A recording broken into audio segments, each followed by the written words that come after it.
আজ অফিসে ছিল আইবুড়ো ভাতের আয়োজন। আরে না না, আমার ভেবো না, ওই যে ওই নীল পাঞ্জাবি পরে দাদাটা বসে আছে, ওই দাদাটারই আজকে আইবুড়ো ভাত। আমার এত রাত্রে আইবুড়ো নামটা ঘুঁচবে না মনে হয়। যাই হোক, সেটা পরে ভাবা যাবে। আর এই যে ওই দিদিকে বলছিলাম, এই আইসক্রিমটা কিন্তু তোমার জন্য এনেছে, আজকে তোমার বার্থডে, তাই দিদিটার আজকে বার্থডে ছিল। সেই তো হলো।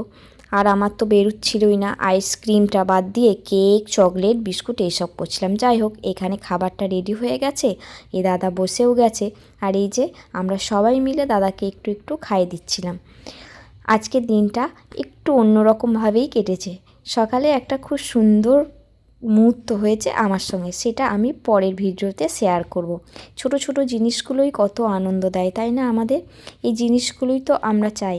এই যে এবার সবারই খাওয়ার পালা শেষ হবে, ওখানে ক্যামেরাম্যান ক্যামেরা করছে, ফোনটাকে ধরিয়ে দেওয়া হয়েছে, তাকেও তো একটু দিতে হবে। সে কিছুতেই ক্যামেরার সামনেও আসবে না আর খাবেও না, আমি এই খাই না, আমি ওই খাই না, এটাই করে।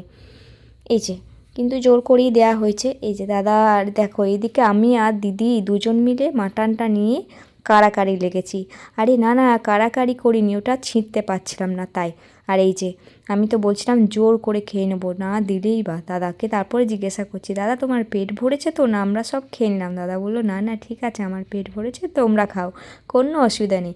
আর এই দেখো ওই গিফটটা, চলো তোমাদেরকেও দেখাই। এ বাবা, কিন্তু গিফটটা তো নেই।